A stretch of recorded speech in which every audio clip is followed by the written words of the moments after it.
அதில் முதல்ல இப்படி ஒரு 25th ஃபிலிம் அப்படின்னும் போது அந்த ஸ்பெஷல் ஃபிலிம் இப்படி ஒரு ஃபிலிமாக இருக்கணும்ன்ட்டு இந்த படத்தை இப்படி ஏற்படுத்தி கொடுத்த பராசக்தி என்டையர் டீமுக்கும் ஆகாஷ் பாஸ்கரனில் ப்ரொடியூசர் ஆகாஷ் பாஸ்கரன் லான்ச்சு அண்ட் சுதா மேம்க்கு அண்ட் கூட நடித்தவங்களுக்கு டெக்னீஷியன்ஸ்க்கு எல்லாருக்கும் ரொம்ப ரொம்ப நன்றி.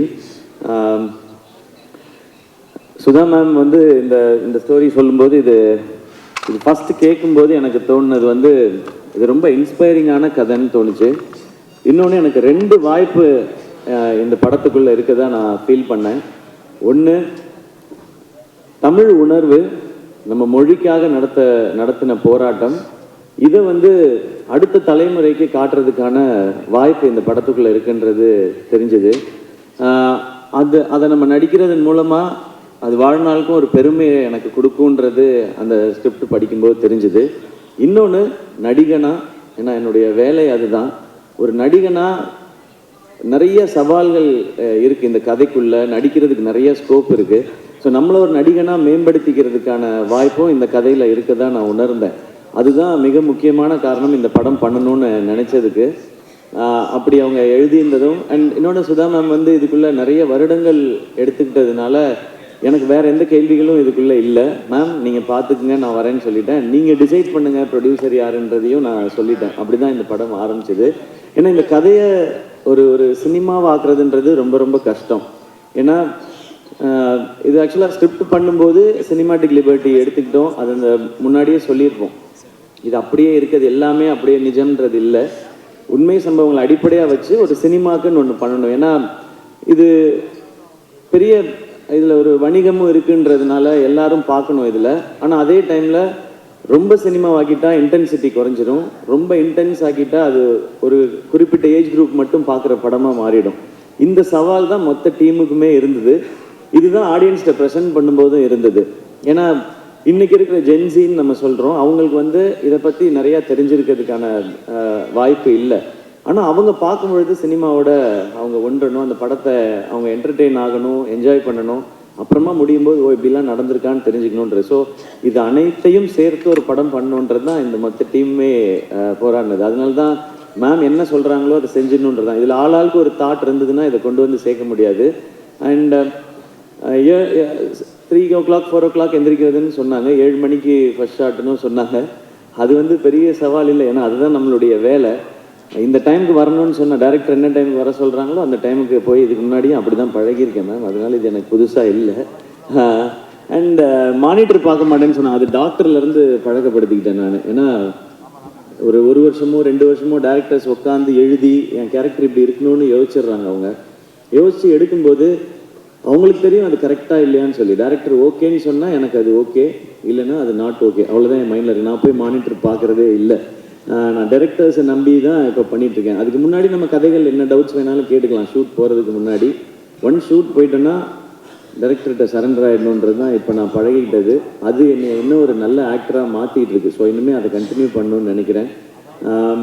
அந்த அடுத்து மிக முக்கியமாக இந்த தேங்க்ஸ் சொல்ல வேண்டியது பத்திரிகை ஊடகத்தில் இருக்கிற நண்பர்களுக்கு. இது என்னுடைய 25வது படம். ப்ரெஸ் மீடியாவிலேருந்து இவ்வளவு அப்ரிசியேஷன்ஸ் இது வரைக்கும் எனக்கு வந்ததில்லை. அதுக்கு ரொம்ப ரொம்ப பெரிய நன்றி.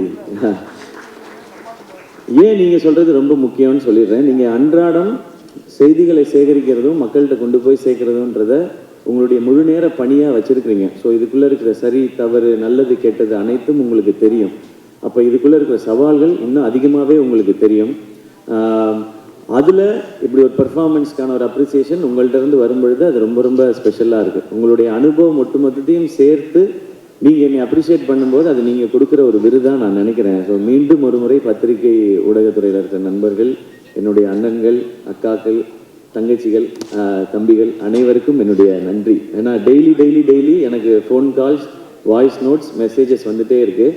என்னை அப்ரிஷியேட் பண்ணுறது மட்டும் இல்லாமல் அவங்கவுங்களுடைய பேஜஸில் இந்த படத்தை பற்றின அவங்கவுங்களுடைய கருத்துக்களையும் பதிவு பண்ணிகிட்டே இருக்கிறாங்க. அதுக்கு ரொம்ப ரொம்ப பெரிய நன்றி. அது பெரிய சப்போர்ட் இந்த படத்துக்கு. அடுத்து மிக முக்கியமான நன்றி மக்களுக்கு. ஏன்னா நான் சொன்னேன் இல்லையா, இது எந்த ஏஜ் குரூப்புக்கான படம்ன்றதை ஃபிக்ஸ் பண்ணி பண்ண முடியாது, எல்லாருக்கும் போய் சேரணும்.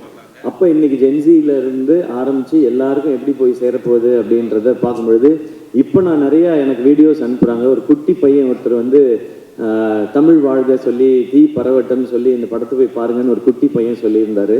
அதே மாதிரி இந்த போராட்டத்தில் கலந்துக்கிட்டு இருந்த ஒரு பெரியவர் ஒருத்தர், அவர் வந்து வீடியோவில் சொல்லியிருந்தார், நாங்கள் இதுக்குள்ள இருந்தோன்னு எமோஷ்னல் ஆகி. ஸோ இந்த படம் எப்படி எல்லாரையும் போய் சேரணும்னு நினச்சோமோ அந்த மாதிரி போய் சேர்ந்துருக்கு நான் நம்புகிறேன். ஸோ மக்கள் அனைவருக்கும் இந்த படத்தினுடைய இதனுடைய அடிப்படை என்ன, எதுக்காக இது எடுக்கப்படுதுன்னு எங்களுடைய இன்டென்ஷனை உணர்ந்து இந்த படத்தை தியேட்டரில் பார்த்து சப்போர்ட் பண்ணுற எல்லாருக்கும் ரொம்ப ரொம்ப பெரிய நன்றி. ஏன்னா இந்த படம் முதல்ல எல்லாருக்கும் போய் சேர்றது தான் முதல் வெற்றின்னு நினைக்கிறேன். அது நடந்திருக்கு, அதுக்கு ரொம்ப மகிழ்ச்சி. இரண்டாவது முக்கியமான வெற்றி, இதுக்கு காசு போட்ட தயாரிப்பாளர், அது சம்மந்தப்பட்ட வணிகத்தில் இன்வால்வ் ஆகிருக்க எல்லாருக்கும் எங்களுக்கு லாபம்னு சொல்லி மேடையில் சொல்கிறாங்க. அது இரண்டாவது வெற்றின்னு நம்புகிறேன். ஸோ இதுக்கப்புறம் வர்றது எது வந்தாலுமே இதுக்கு போனஸ் தான் நான் நினைக்கிறேன். ஸோ எல்லாருக்கும் ரொம்ப நன்றி. அண்ட் அடுத்த மிக முக்கியமான நன்றி என்னுடைய ஃபேன்ஸான என் பிரதர்ஸ் அண்ட் சிஸ்டர்ஸ்க்கு.